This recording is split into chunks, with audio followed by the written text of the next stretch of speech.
नमस्कार मंडळी. तर आज बनवूया चिप्स. तर चिप्स म्हटलं म्हणजे बटाट्याचे चिप्स, केळाचे चिप्स तुमच्या डोळ्यासमोर येत असतील. पण आजचा जो पदार्थ आहे तो आहे भातकंदाचे चिप्स. अतिशय पौष्टिक हा भातकंद असतो हे आपल्या सगळ्यांनाच माहिती आहे. यात भरपूरसे कार्बोहायड्रेट्स असतात आणि उपवासाला आपण याला भाजून खातो किंवा वाफवून खातो. पण आज याचे चिप्स बनवायचे कसे हे आपण या रेसिपीमध्ये शिकणार आहोत. तर संपूर्ण रेसिपी बघा आणि असे कुरकुरीत चिप्स नक्की घरी बनवा. तर सुरुवात करूया. इथं भातकण मी घेतलेला आहे, म्हणजे मार्केटमध्ये भरपूर प्रमाणात आमच्याकडे भातकण मिळतो. तर आज भातकण आणला आणि हा भातकण तुम्ही बघू शकताय स्वच्छ धुवून घेतला आहे आणि थोडा जाडसर आणि मोठाच हा भातकण आम्हाला मिळालेला आहे. तर भातकण काय आहे, तर हे एक मूळ असतं झाडाचं. ते अतिशय पौष्टिक आहे, कार्बोहायड्रेट्सने भरपूर आहे. मूळ असतं म्हणून यात कडकपणा आहेच, पण अशा प्रकारे याच्या चकत्या करून घ्यायच्या आणि जी वरची साल आहे ती काढून घ्यायची. तर मंडळी लक्षात घ्या, आता हा जो भातकण आहे हा आकाराने मोठा, याचे चिप्स पाडणे थोडे अवघड जातील. तर काही एक हरकत नाही, आपण 2 पद्धतीने चिप्स बनवणार आहोत. तर संपूर्ण रेसिपी बघत चला. तर अशा प्रकारे याची साल काढून घेतलेली आहे आणि हा जो दुसरा भातकण आहे हा छोट्या साईजमध्ये मला मिळाला होता. त्याला देखील स्वच्छ धुवून त्याची साल मी काढून तयार ठेवलेला आहे. आता हा जो छोटा भातकणाचा तुकडा आहे त्याचे आपण चिप्स बनवूया सुरुवातीला. तर नेहमीप्रमाणे स्लायझरच्या मदतीने आपण हे चिप्स करत आहोत. प्लेट घेतलेली आहे, प्लेटवर स्लायझर ठेवून मग याचे चिप्स काढत आहोत. तर चिप्स तुम्ही बघू शकता किती छान गोल गोल आणि असे मस्त पातळ हे तयार झालेले आहे.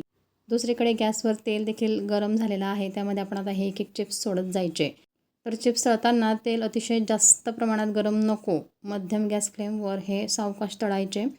तर तळताना काही एक अवघड जात नाही, कारण यामध्ये देखील भरपूर प्रमाणात स्टार्च असतो आणि स्टार्च असल्यामुळे याला लागलीच कडकपणा असा यायला सुरुवात होते. तर तुम्ही बघू शकताय काही वेळा आता जसा कुरकुरीतपणा यामध्ये दिसतो, कारण चिप्स हे ताठ झालेले दिसत आहेत. तेव्हा मी हे चिप्स काढून घेतले.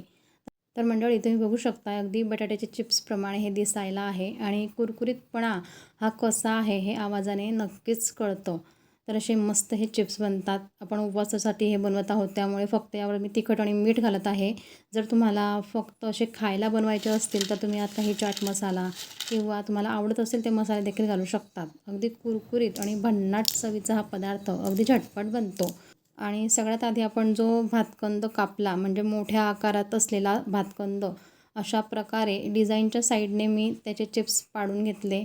तुम्ही याचे चिप्स पाडा किंवा अशा प्रकारे त्याचा चिवडा देखील बनवून घेऊ शकता. फक्त तळताना हाय गॅस फ्लेमवर हे तळू नका, नाहीतर लागलीच हे जळेल. आणि तुम्ही बघू शकता तळल्यानंतर किती मस्त हे चिप्स तयार झालेले आहे. या चिप्सला कर्नाटक साईडला कसावा चिप्स देखील म्हटले जाते. तर आपल्याकडे भातकंद म्हणतात. तर मंडळी कसे वाटले तुम्हाला आजचे हे भातकंदाचे कुरकुरीत असे चिप्स?